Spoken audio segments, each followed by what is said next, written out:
মালদার ভুতনি এলাকার মানুষের বন্যা জলে বন্দী হয়ে পড়েছে। এই পরিস্থিতিতে কারো ঠাঁই হয়েছে ছাদে, কারো ঠাঁই হয়েছে বাড়ির চালে, সরকারি স্কুলে, কেউ বা নৌকোতেই দিন কাটাচ্ছে। প্রায় 25 দিন ধরে প্রায় 2 লাখ মানুষ জলবন্দী অবস্থায় দিন কাটাচ্ছে।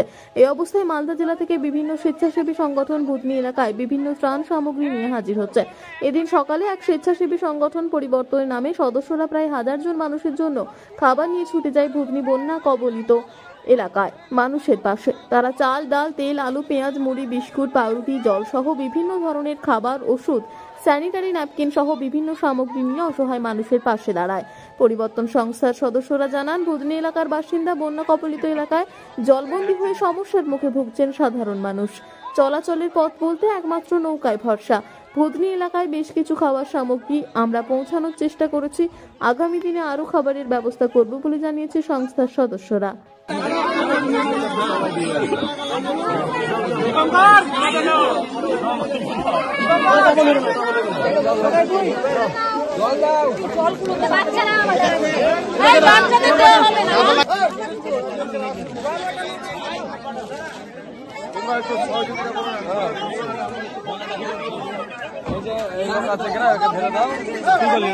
মামু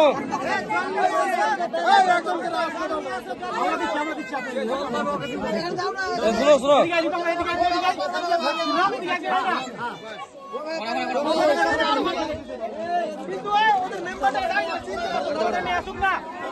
জল দেবো